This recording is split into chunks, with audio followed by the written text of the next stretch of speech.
be tough tonight. Only 3 acts can go through. I cannot wait to see your next performance. If you don't get the votes, then something's really off with the show. It would be a crime if they don't vote you through. Thursday and Friday, America's Got Talent at 8:30 on Pearl. The latest scenic images from around the world. Prince Jewelry and Watch presents Earth Live. Every night at these times on Pearl. Prince Jewelry and Watch presents Earth Live. After the news roundup.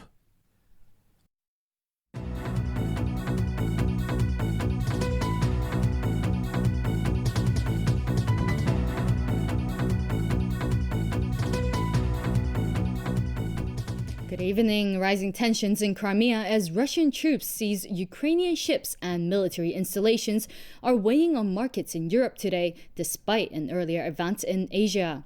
Asian markets got a boost on expectations of economic stimulus in China. A report showed that China's manufacturing fell to an 8-month low in March, in another sign of slowing growth in the world's number 2 economy.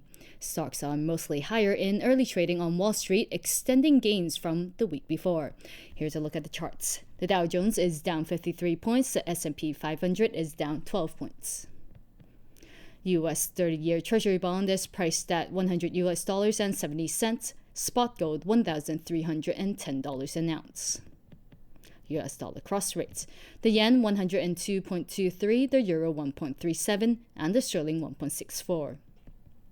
European markets, the UK FTSE is down 32 points, the French CAC is down 50 points, and the German DAX is down 121 points. Stay with us, the news is next.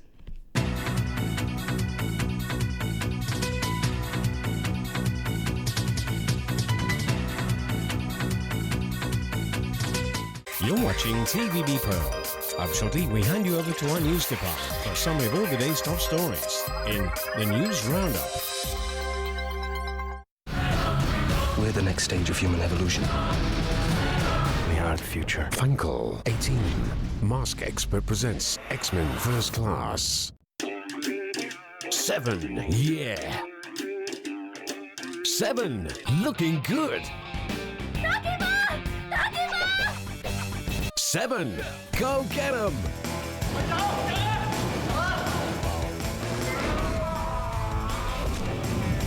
7. We did it!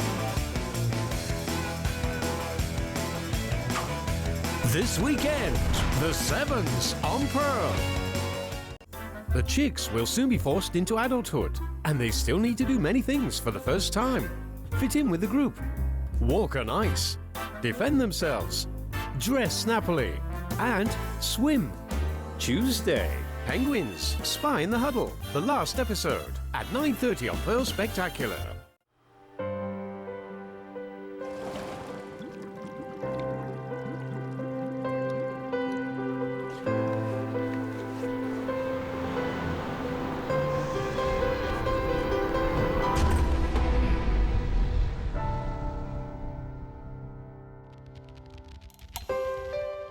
March 29th, 8:30. Turn your lights off for Earth Hour. One planet, one future.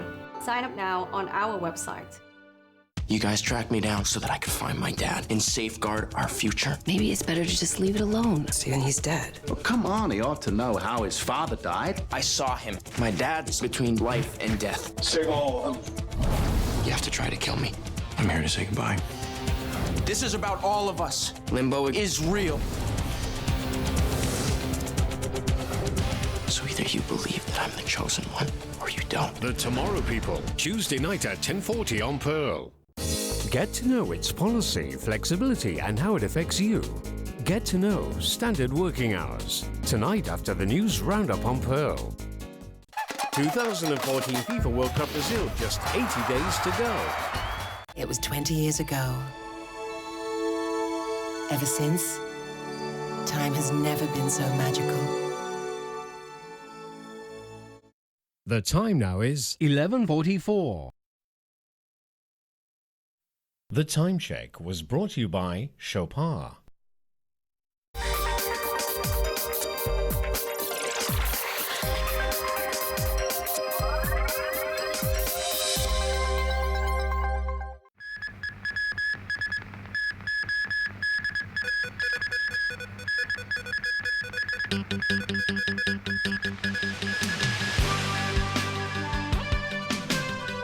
Malaysia admits no hope of finding anyone alive on flight MH370. Day of turmoil in Taiwan as protesters evicted, and mass death sentence for Muslim Brotherhood in Egypt.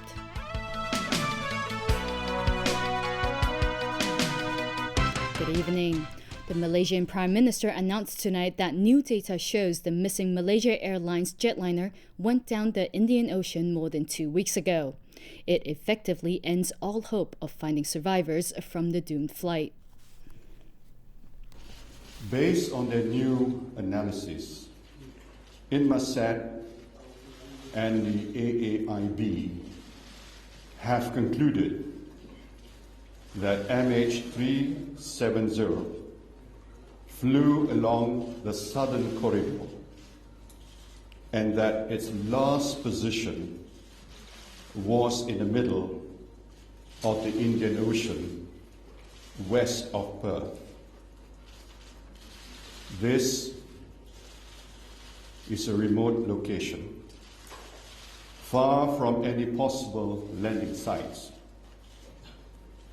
It is therefore with deep sadness and regret that I must inform you that according to this new data, flight MH370 ended in the southern Indian Ocean. Relatives of those on board were devastated at tonight's news. In Beijing, there was chaos after the announcement, with many overcome with grief. Now the focus will be on finding the wreckage, and as Sonia Artero reports, rescuers are getting pretty close. The Chinese IL-76 aircraft spotted 2 large floating objects and several smaller white ones in waters some 2,500 kilometers southwest of Perth. Even though the U.S. military flew in a black box detector, nothing was found. Unfortunately, we didn't find anything. It is quite disappointing that we didn't. We want to be out there helping, and we want to find what everyone's looking for. Australia's Deputy Prime Minister was eager to check out yesterday's sighting by the French. He said it consists of radar echoes in the same part of the ocean where Australia and China previously picked up satellite images.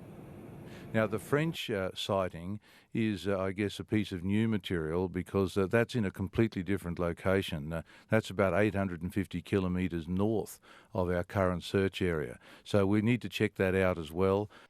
On the investigation front, background checks of all 239 on board have found no militant or criminal links. Because the aircraft was deliberately diverted, authorities are officially investigating on a criminal basis. They're leaning towards ruling out pilot suicide because the plane flew on for hours instead of taking a sudden nosedive.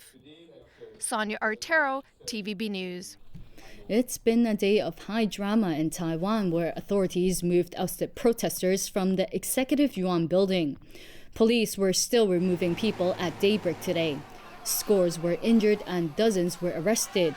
But demonstrators are still occupying the legislative building after they forced their way inside last week to protest against a trade agreement with the mainland. The opposition Democratic Progressive Party criticized President Ma Ying-jeou for his handling of the situation. Jenny Lam begins our coverage on the turmoil in Taiwan.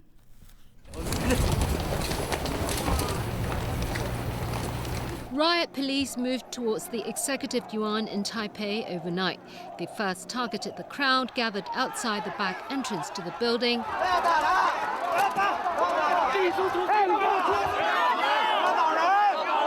Protesters who resorted to lying down were pulled away one by one.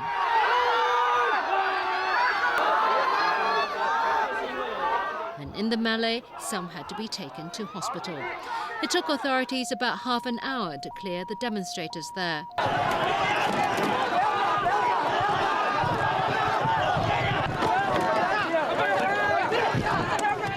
And they moved to the front. After a lot of pushing and shoving in a sea of riot shields and batons,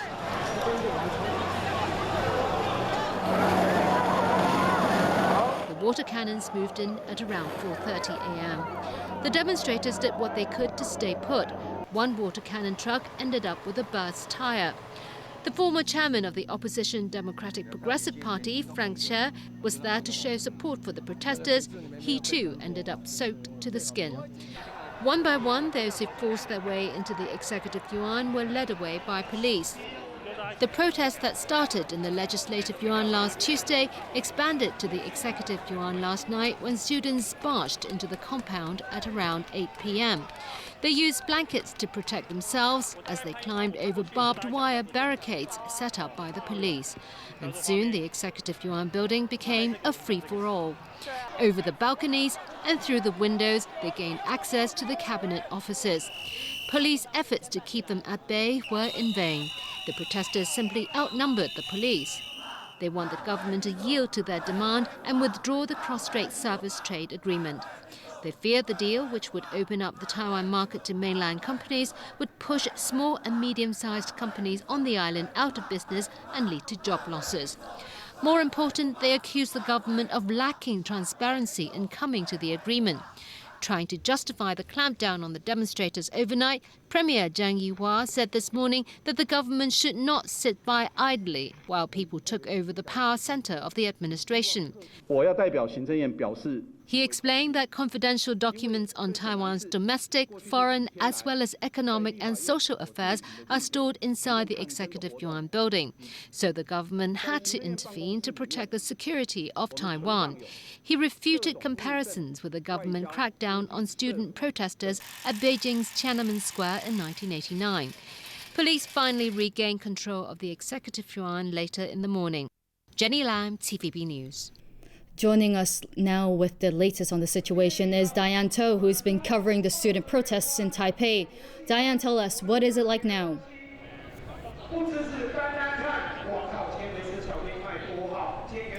Yes, the action has not slowed out here at all. Now, there have been different speakers giving speeches all night long. They range from just students to teachers to just generally disgruntled people. And the topic's been swinging between the discontent towards the trade pact with the mainland to demanding President Ma Ying-jeou step down. President Ma himself held an emergency meeting earlier with the Premier and the Vice President. He called on protesters to remain calm and be rational. Meanwhile, all eyes are on the leader of the Legislative Yuan, Wang Jinping, who has been holding talks with the opposition parties all day long. Earlier today, Wang met with representatives of all parties, including members of the ruling Kuomintang, to discuss a way out of the current crisis. There was no conclusion this afternoon, and the meeting will continue tomorrow. In the morning, he also held a meeting with opposition lawmakers who agreed to reject the cross-strait service trade bill and restart the talks on the deal with the mainland. It was a unanimous decision made without any of the Kuomintang members present. So, of course, it has been rejected by the ruling party, which insists that it will not recognize the vote made today. Outside the Legislative Yuan, the students have come back in force. They seem more determined than ever after what they see as an abuse of police power when authorities cleared people from the Executive Yuan. Make me very sad, and I can't accept that the government used the violence to the student. When the government not reply our purpose, we have every right to make the protest even severe. But reports that a rift has been growing between the student leaders is making things more complicated. They're said to be split between those who insist on keeping their rally a peaceful one and those who feel the need to step up the action. Diane To, TVB News in Taiwan.